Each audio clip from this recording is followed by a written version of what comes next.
তো 2-3টা পদ করতে করতে 3-4টা মতো হয়ে গেল। এই যে দেখুন আজকে রান্না।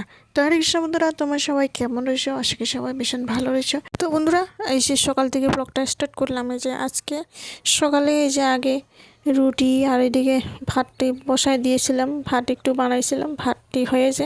তারপর এটি 2-3টা রুটি বানিয়ে নিলাম। তো অনুরাধা রুটি খাবে, ওর জন্য রুটি বানালাম। আর তো এদিকে আমাদের সবার জন্য রুটি বানালাম, খালি বরের জন্য একটু ভাত বসিয়ে দিলাম, উনি রুটি খায় না। তো এই যে ভাত একটু বসিয়ে দিয়েছিলাম, তারপরে এদিকে ভাতটিও হয়ে যায়। তারপর রুটি একটু খেয়ে মেখে আমি অনুরাধারে দিয়ে দিই। তারপর এই যে সকালের খাওয়া খেয়ে এখানে দুপুরের রান্নাটি আরম্ভ করব। এখানে পূজা পানিও শেষ করে নিয়েছি আগে।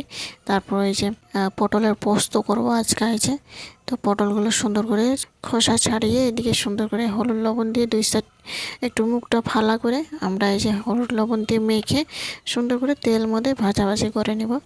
তো এই যে তেলের মধ্যে দিয়ে সুন্দর করে আমরা এখানে ঢাকনা দিয়ে রেখে দিলাম 1 মিনিট মতো। তারপর এই যে পটলগুলো তল পাকিয়ে ভাজাভাজি হয়ে যাওয়ার পর একটু বেশি ভাজবো না, হালকা হালকা ভাজবো। তারপর এই যে নামাই নেওয়ার পর তারপর এখানে পটলের পোস্তর জন্য আমরা সর্ষে আর পোস্ত সুন্দর করে ভিজিয়ে রেখে দিলাম, একটু আদা আর একটু লাল লঙ্কা। তারপর এই যে ঢেঁকিয়া শাক আলু দিয়ে একটু চচ্চড়ি করলাম, একটু মশলা দিয়ে সর্ষে বাটা দিয়েছিলাম অল্প টুক। তারপর এই যে একটু নাড়াচাড়া করে তারপর সবজিটি একবারে হয়ে যায়।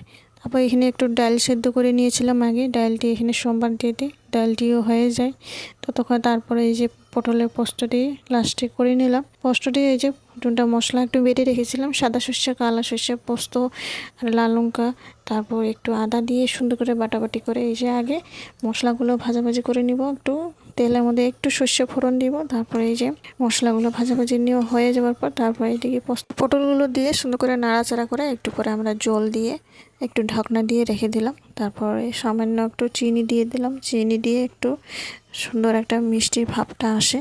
তারপরে এই যে পটলের পোস্তটি রেডি হয়ে যায়। তারপর একটু চাটনি করে নিয়েছিলাম। এই যে দেখুন আজকের মেনু। তো বন্ধুরা, ভিডিওটি ভালো লাগলে অবশ্যই লাইক করে দিয়ে যাবেন।